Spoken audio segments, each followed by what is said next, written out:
Hello, मेहरबानी करके जो लोग इधर उधर खड़े हैं उनसे गुजारिश है जो कुर्सियां है पीछे उस पर बैठ जाए भाई, मेहरबानी करके बैठ जाए। हमें जिस शख्स का इंतजार था वो शख्स यहाँ पर आ चुके हैं, उनको हमें सुनना है। मेहरबानी करके जो इधर उधर खड़े हैं भाई, ये इस्तकबाल, ये जो सत्कार हो रहा है ये श्रीरामपुर की खूबसूरती है, आप सभी को मालूम है। तो मैं यहाँ पर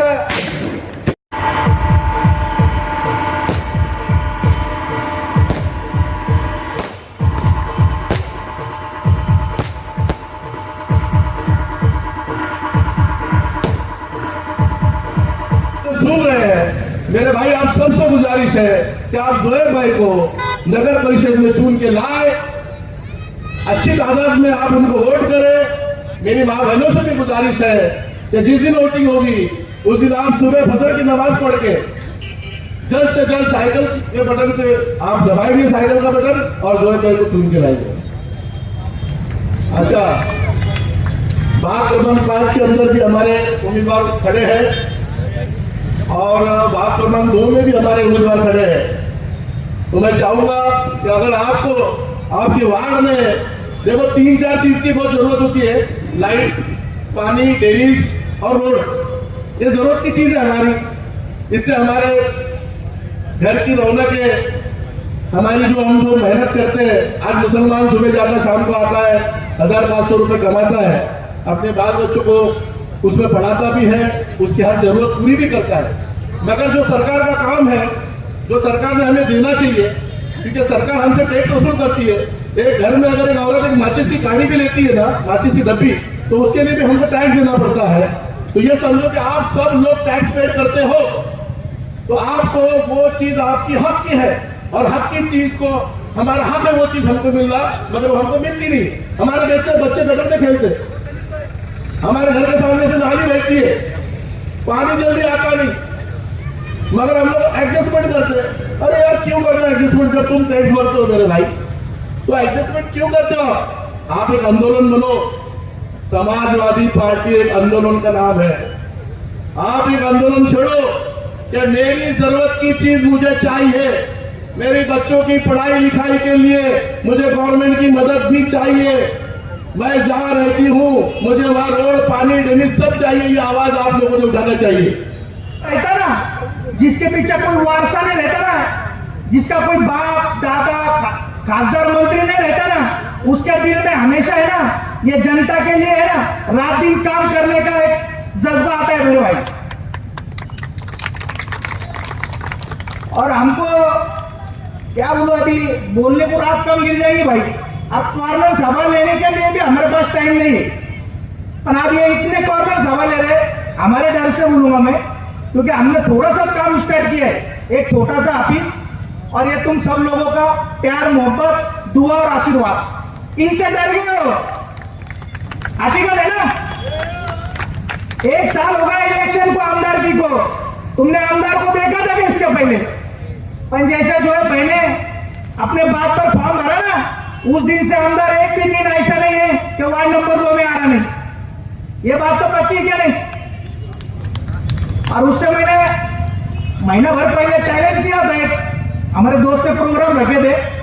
मैं बड़ी बात इसलिए कर रहा हूं भाई, मेरी जान इसलिए चल रही मेरे भाई, यही एक चीज पे एक इमरान प्रतापगढ़ी वो बोलकर यहाँ पर आया था और बोला था अपने को, ये मेरे भाई को जिता के दो, मैं आपकी आभार सभा यहाँ लूंगा। 1 साल हो गया, भला क्या भूलो मत, मैं जो चीज का वादा लेता हूँ ना वो उसको याद दिलाता हूँ। और हमेशा मैं फेसबुक पे इमरान प्रतापगढ़ी को बोलता है, क्या हुआ तेरा वादा? ओ दादा, आवाज नहीं आ रहा, धूप क्या नहीं देख रहे? छोटी सी दुकान थी गरीब की, उठा लिए, क्योंकि वो नेता मेरे दुकान पर बैठता था। बहुत मसले, बहुत बात है, तुमको बोलूंगा ना तो तुम बोलेंगे अरे ऐसे भी लोग है क्या? राजकारण करो, राजकारण के पहले समाजकारण करना सीखो। तुमने अगर किसका काम किया हो ना, तो ये चौक पे लाकर एक स्क्रीन टीवी लगाओ और उसको बताओ, ये जितने माँ बहनें बैठी है, जितने नौजवान बैठे, इनका काम बताओ। तो इन लोगों का काम है, तो भाई किसी के गलत अफवाह पे मत जाओ। बात जैसी जैसी स्टेज मिलेगा वैसे वैसे स्टेप बाय स्टेप बात मैं आपको दूंगा। और कसम खुदा की मैं आपसे गुजारिश करता हूं, एक भी बात झूठी नहीं करूंगा और किसी के ऊपर गलत आरोप नहीं लगाऊंगा। अगर किन्हें बोला होगा ना इतने पैसे भेजा, इतने पैसे दिए, उसको मैं चैलेंज करता, अगर उसके सीने में ईमान होगा, अगर वो गैर ईमान का होगा तो उसके लिए श्री राम मंदिर भी है, उसने वहां कसम लेना और हम मस्जिद में कसम लेंगे। कितने लिए? अगर तूने लाया होगा, तेरे पास होंगे तो तू भी बताने का।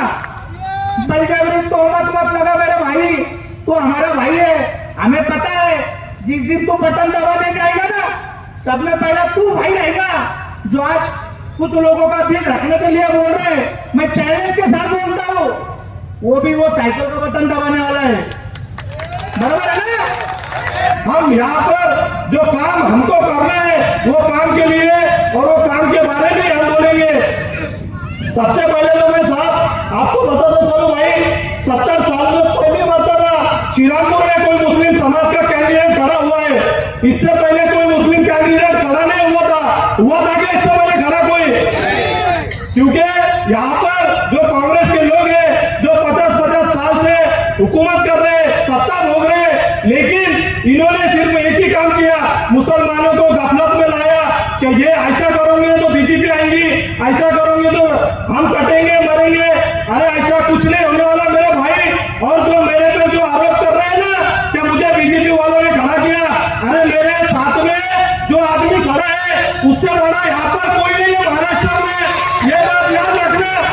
और जो मेरे पर आरोप कर रहे हैं कि हमने, अरे जब हमारे नबी के शान में गुस्ताखी हुई, हमारे नबी को बुरा भला बोला गया, तो जब ये कांग्रेस वाले कहां पर गए थे? ये नेता लोग जो कांग्रेस के चेले चमचे, ये कहां पर गए थे? यहाँ पर जब टीवी ऑपरेशन चला तो टीवी ऑपरेशन में इनके कानों में कुछ गया था या आंखों में कुछ पर्दा आ गया था, तो यहाँ पर ये मौजूद नहीं थे और आज हमारे बारे में बुरा भला बोल रहे हैं। अरे मैं तमाम लोगों को इस मंच के जरिए से बोलूंगा कि हम काम करने के लिए आए।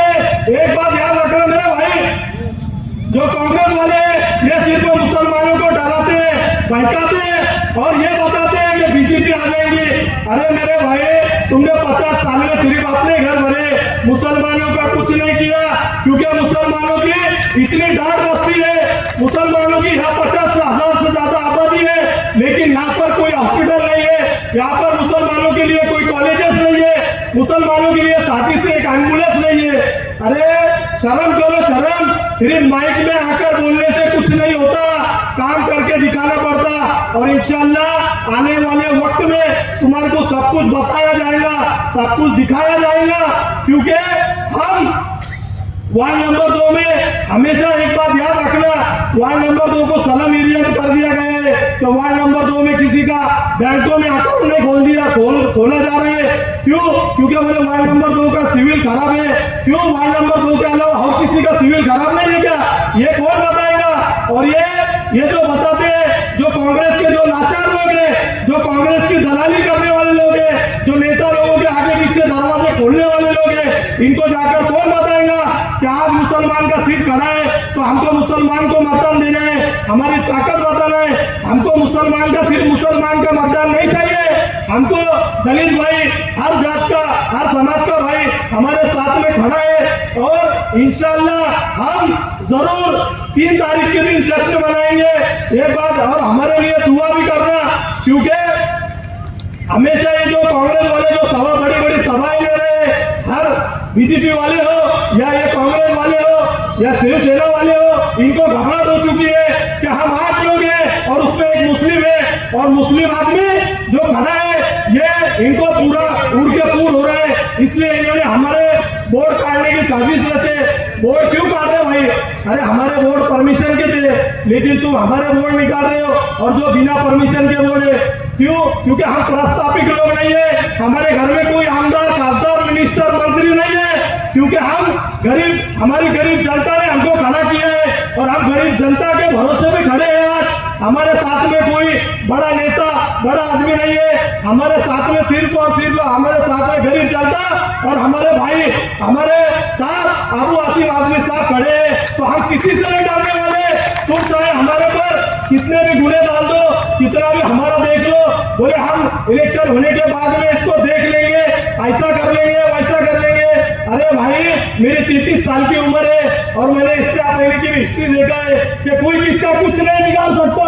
सिर्फ बातें करते हैं ये लोग, सिर्फ बात करेंगे और पीछे बुराई करेंगे कि ये क्या करते हैं और ये क्या नहीं करते।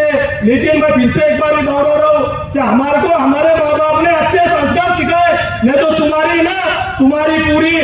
तुम्हारी पूरी कुंडली हमारे पास में है, तुम क्या करते हो क्या नहीं करते हो, ये कुंडली हमारे को बोलने को लगाओ मत। इसके लिए मैं तमाम मेरे माँ बहनों से, मेरे भाइयों से, मेरे चाचा मामू सबसे गुजारिश करता हूँ कि तुम्हारे इस भाई को याद रखना और 2 तारीख के दिन सिर्फ और सिर्फ साइकिल का बटन दबाना कि इंशाअल्लाह हम ऐसे लीडर से और ऐसे मतों से आएंगे कि इनके मुंह पर जूते चपला मारे जाएंगे। याद रखना भाई, और इस छोटे से भाई को दुआ में याद रखना और हमको आपका खिदमत का मौका दो और हमारे साइकिल के निशान को दबाकर हमारे हाथ मजबूत करो और हमारी आवाज को बुलंद करो। बस बहुत बहुत शुक्रिया। जय हिंद, जय महाराष्ट्र, जय संविधान। तो रुक जाओ, तुम्हें ताजमहल का हुस्न पुकार रहा है, तुम्हें लाल किले की दीवारें चिल्ला चिल्ला कर रोक रही है। मुसलमानों, इस मुल्क को छोड़कर मत जाओ। तुम्हें याद नहीं कि गंगा में वजू करके तुमने ही नमाज पढ़ा?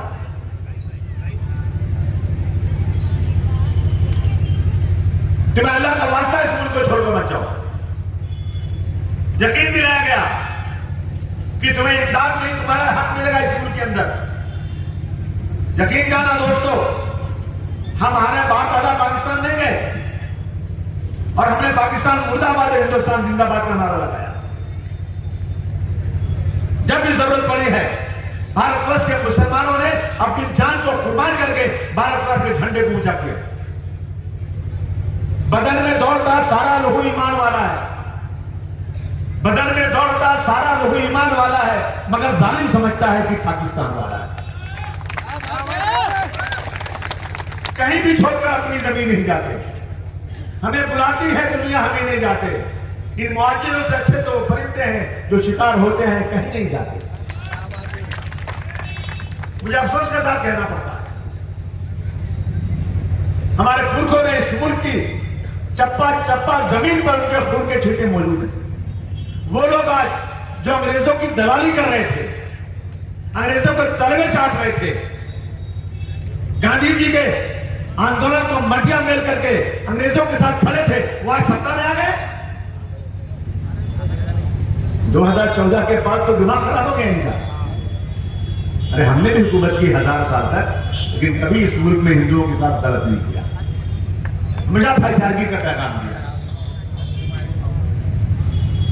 एक दिन मैं असेंबली में था,